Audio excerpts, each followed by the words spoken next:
नमस्कार, मैं उषिता। बिहारी न्यूज में आपका स्वागत है। आज है 12 जनवरी, दिन सोमवार। खबरों की ओर बढ़ने से पहले एक नजर डालते हैं आज की टॉप हेडलाइंस पर। बिहार पंचायत चुनाव में बड़ा बदलाव, हर बूथ पर फेशियल रिकॉग्निशन और सीसीटीवी अनिवार्य, फर्जी वोटिंग पर लगेगा ब्रेक। बीपीएससी स्टेनोग्राफर भर्ती 2026 आज से शुरू। 12वीं पास युवाओं के लिए सरकारी नौकरी का सुनहरा मौका, 41,100 तक होगी सैलरी। बिहार में अपराधियों पर शिकंजा कसने की तैयारी, 4 से बढ़कर 13 होगी फॉरेंसिक लैब। गंभीर मामलों में मौके पर पहुंचेगी एफएसएल की टीम।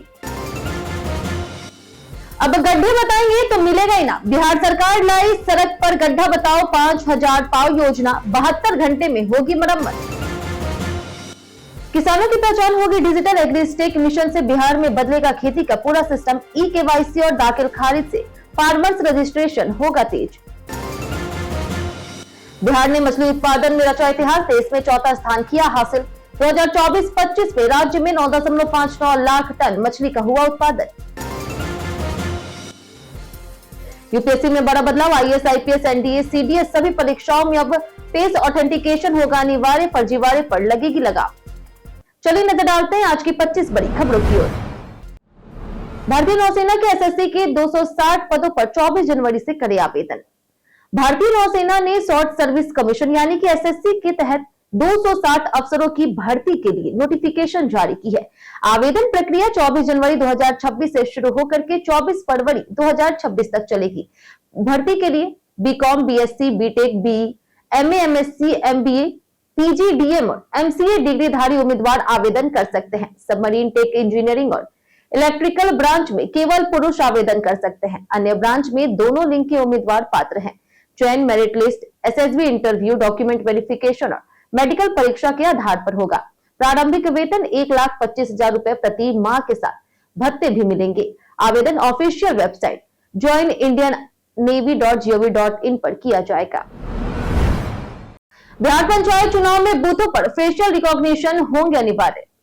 बिहार में आगामी पंचायत चुनाव की तैयारियां तेज हो गई है। फर्जी मतदान और दोबारा वोटिंग रोकने के लिए प्रत्येक बूथ पर फेशियल रिकॉग्निशन सिस्टम और सीसीटीवी कैमरे लगाए जाएंगे, जिससे मतदान पूरी तरह से पारदर्शी और सुरक्षित होगा। अधिकारियों ने पंचायत सरकार भवनों के निर्माण की समीक्षा की। भूमि विवाद और कर्मचारियों से जुड़ी शिकायतों के समाधान के निर्देश भी दिए गए। कुछ पंचायतों के कर्मियों का तबादला भी किया जाएगा और लिस्ट तैयार की जा रही। सरकार का उद्देश्य पंचायत चुनाव को निष्पक्ष, व्यवस्थित और ग्रामीण प्रशासन को मजबूत बनाना है। बिहार ने मछली उत्पादन में देश में चौथा स्थान किया हासिल। बिहार ने मछली उत्पादन में ऐतिहासिक उपलब्धि दर्ज करते हुए देश में चौथा स्थान हासिल किया। वित्तीय वर्ष 2024-25 में राज्य में 9.59 लाख टन मछली का उत्पादन हुआ, जो पिछले 10 वर्षों में लगभग 100% वृद्धि दर्शाता है। राज्य सरकार की योजनाओं, प्रशिक्षण कार्यक्रमों और आधुनिक तकनीकों जैसे कि बायोफ्लॉक और रिसर्कुलेटिंग एक्वाकल्चर सिस्टम के उपयोग से उत्पादन क्षमता और गुणवत्ता में सुधार हुआ। 7,575 हेक्टेयर तालाबों में वैज्ञानिक पद्धति अपनाकर मछली उत्पादन किया जा रहा है। इस सफलता ने मत्स्य पालकों और युवाओं के लिए रोजगार और आय के नए अवसर पैदा किए हैं। पटना में ठंड के कारण कक्षा 1 से 5 तक के स्कूल 13 जनवरी तक होंगे बंद।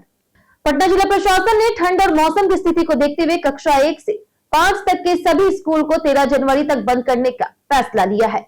कक्षा 5 के ऊपर की कक्षाएं सुबह 10:30 बजे से 3 बजे तक चलेगी। वहीं मैट्रिक परीक्षा और विशेष क्लास जारी रहेगा। डीएम डॉक्टर त्यागराजन एसएम ने स्कूल प्रबंधन को आदेश पालन सख्ती से करने के निर्देश दिए। फैसला छोटे बच्चों के स्वास्थ्य और ठंड से बचाव के लिए लिया गया है। अभिभावक और शिक्षक इस कदम का स्वागत कर रहे। मौसम के अनुसार भविष्य में आदेश में बदलाव संभव है। गोलघर में लाइट एंड साउंड और लेजर शो अब होंगे नियमित।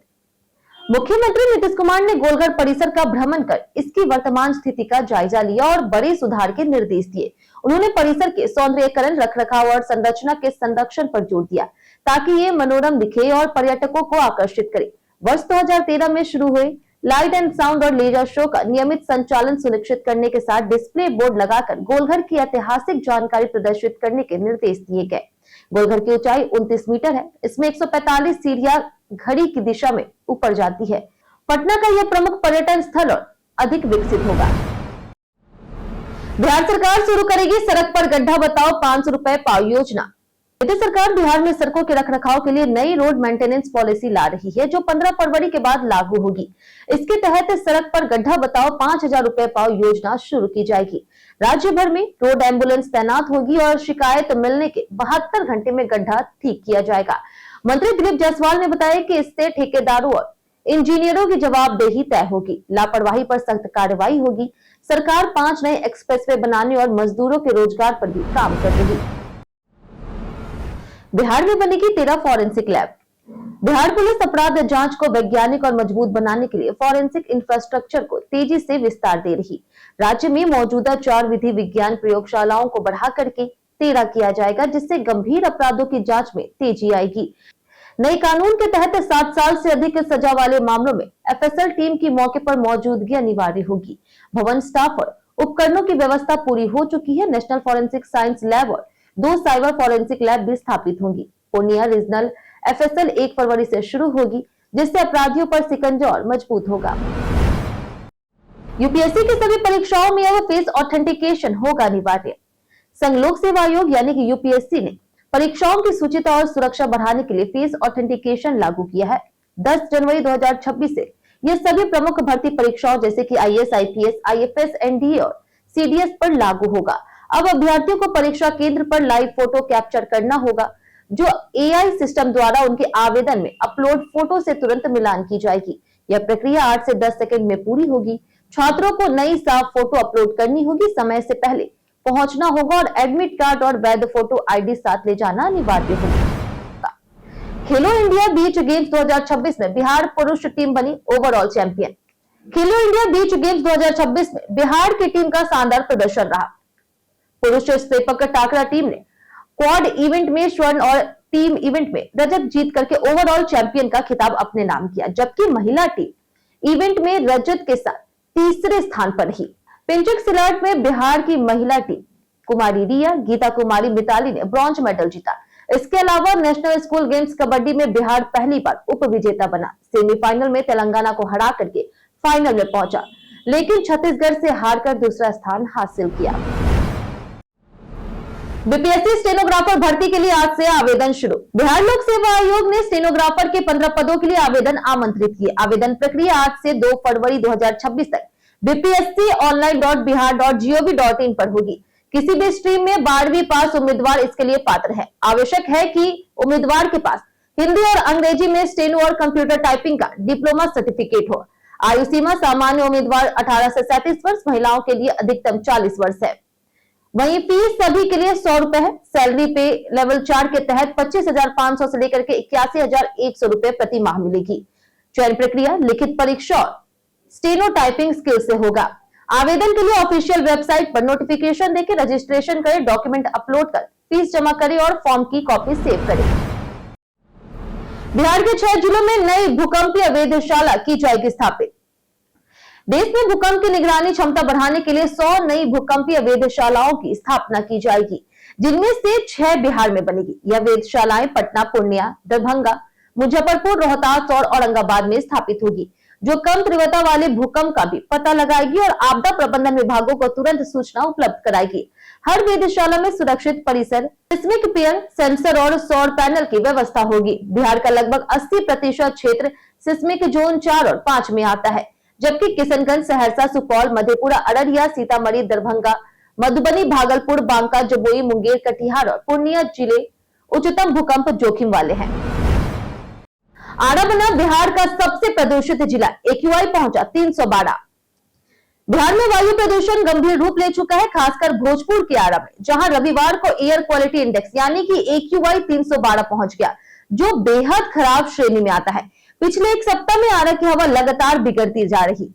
राज्य के अन्य प्रदूषित जिले सिवान 229, हाजीपुर 223, बक्सर 215, पटना 206 और राजगीर 193, जबकि मुंगेर 104 और अररिया 109 में अपेक्षाकृत बेहतर स्थिति रही। विशेषज्ञों ने आंखों में जलन, सांस लेने में कठिनाई, खांसी और हृदय फेफड़ों की समस्याओं का खतरा बताया। प्रशासन ने लोगों को घर में रहने, मास्क पहनने और धूल प्रदूषण नियंत्रण उपाय अपनाने की सलाह दी है। रेलवे स्टेशन पर बिना रुकने वाली ट्रेनों के लिए अब सेफ्टी अनाउंसमेंट होगा अनिवार्य। रेलवे बोर्ड ने छोटे और मध्य स्टेशनों पर यात्रियों की सुरक्षा बढ़ाने के लिए नए दिशा निर्देश जारी किए हैं। अब जिन स्टेशनों से तेज गति से ट्रेनें बिना रुके गुजरती है, वहां पूर्व रिकॉर्डेड सुरक्षा अनाउंसमेंट अनिवार्य होंगे। इन घोषणाओं के जरिए यात्रियों को प्लेटफॉर्म के किनारे न खड़े होने, ट्रैक पार न करने और फुट ओवरब्रिज का उपयोग करने की चेतावनी दी जाएगी। सभी जोनल रेलवे ऐसे स्टेशनों की पहचान करेंगे और हिंदी अंग्रेजी में घोषणाएं लागू करेंगे। इसका उद्देश्य रन थ्रू ट्रेनों से होने वाली दुर्घटनाओं को रोकना और यात्रियों में सुरक्षा जागरूकता बढ़ाना है। ई-केवाईसी और दाखिल खारिज से फार्मर्स रजिस्ट्रेशन होगा तेज। बिहार सरकार किसानों को सरकारी योजनाओं से जोड़ने के लिए यूनिक किसान आईडी और एग्री स्टेक महाअभियान पर तेजी से काम कर रही। उप मुख्यमंत्री विजय कुमार सिन्हा ने बताया कि जिन जिलों में रिविजनल सर्वे यानी कि आरएस हुआ है, वहां फार्मर्स रजिस्ट्रेशन ज्यादा तेज और आसान हो रहा, क्योंकि जमीन के रिकॉर्ड साफ है। वहीं सीएसए जिलों में पुराने रिकॉर्ड और संयुक्त जोत के कारण दिक्कतें हैं। सरकार अब अतिरिक्त स्टाफ, दाखिल खारिज और ई-केवाईसी पर खास ध्यान देगी ताकि रजिस्ट्रेशन तेज हो सके। मुजफ्फरपुर, वैशाली और कटिहार जैसे जिले टॉप पर हैं। बिहार सरकार ने कालाजार उन्मूलन पर डब्ल्यूएचओ को भेजा डोजियर। बिहार सरकार ने कालाजार उन्मूलन को अंतर्राष्ट्रीय मान्यता दिलाने के लिए एक बड़ा कदम उठाया। स्वास्थ्य विभाग ने वर्ष 2018 से 2025 तक किए गए सभी प्रयासों, उपलब्धियों और आंकड़ों का विस्तृत डोजियर तैयार किया है, जिससे रोगी खोज, दवा छिड़काव, उपचार, निगरानी, प्रशिक्षण और सामुदायिक जागरूकता शामिल है। यह डोजियर अब विश्व स्वास्थ्य संगठन यानी कि डब्ल्यूएचओ को भेजा जाएगा, जहां विशेषज्ञों द्वारा इसका वैलिडेशन किया जाएगा। इससे बिहार को कालाजार उन्मूलन के क्षेत्र में वैश्विक मान्यता मिलने की संभावना है और राज्य की सार्वजनिक स्वास्थ्य व्यवस्था को नई पहचान और सफलता हासिल होगी।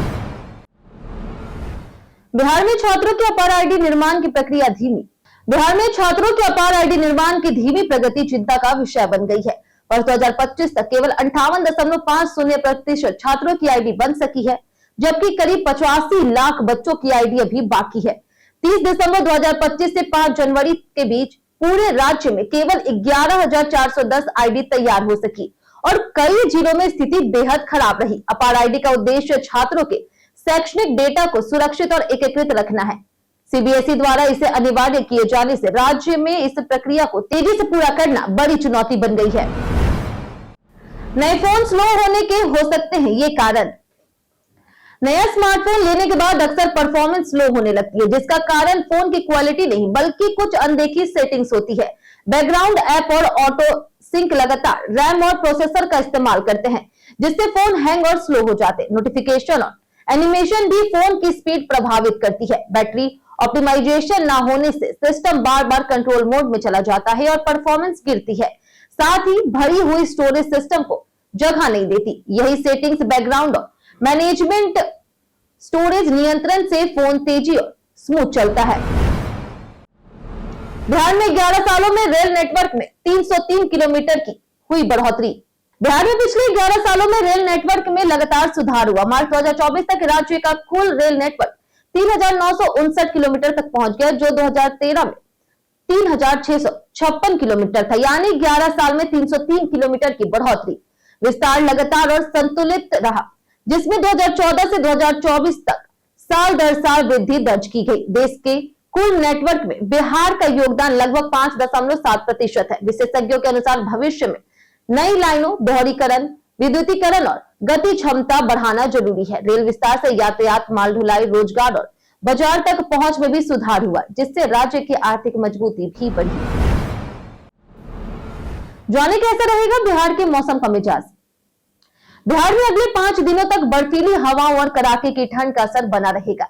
राज्य के अधिकांश हिस्सों में घना कोहरा और कोल्ड डे की स्थिति बनी रहने की संभावना है। मौसम विज्ञान केंद्र के अनुसार अगले 24 घंटों में पटना सहित पूरे राज्य में घने कोहरे का प्रभाव रहेगा। खासकर उत्तर बिहार में ठंड का प्रकोप ज्यादा रहेगा। इसे देखते हुए राज्य के 16 जिलों में कोल्ड डे को लेकर के चेतावनी जारी की गई है। लोगों को सतर्क रहने और ठंड से बचाव के उपयोग अपनाने की सलाह दी गई। कैमूर पुलिस ने 12 चक्का ट्रक से अवैध शराब की बरामद। बिहार के कैमूर जिले की मोहनिया समेकित जांच चौकी पुलिस ने 12 चक्का ट्रक से भारी मात्रा में अवैध शराब बरामद की है। ट्रक में तहखाना बनाकर के 751 कार्टून विदेशी शराब छिपाई गई थी, जिसका बाजारी मूल्य 50 लाख रुपए से अधिक है। शराब पंजाब से लाई जा रही थी और बिहार में वितरण की योजना थी। पुलिस ने ट्रक चालक गंगाराम को गिरफ्तार कर उसका मोबाइल जब्त कर लिया। पुलिस जांच में शराब तस्करी के नेटवर्क और स्रोत का पता लगा रही। यह कार्रवाई शराबबंदी कानून के तहत हुई और आगे और गिरफ्तारी की संभावना है। यूपी सरकार बनाएगी बिहार के गंडक नदी पर 761 करोड़ का पुल।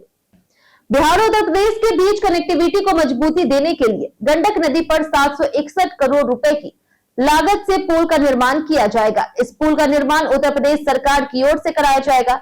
यह पुल बगहा जिले के नौरंगिया और यूपी के खड्डा क्षेत्र को सीधे जोड़ेगी, जिससे आवागमन में सुविधा और क्षेत्रीय विकास को बढ़ावा मिलेगा। पुल बनने से नौरंगिया के पास यूपी के 5 गांवों के लोगों को मुख्यालय तक आसानी से पहुंचने में राहत मिलेगी। इसके अलावा प्रशासनिक कार्यों में सुविधा और पर्यटन स्थलों जैसे कि सोगी बड़वा वन्य जीव और वाल्मीकि टाइगर रिजर्व तक पहुंच में सुधार होगा। निर्माण प्रक्रिया जल्द शुरू होगी। मकर संक्रांति पर बिहार डेयरी की बिक्री में हो सकती है वृद्धि।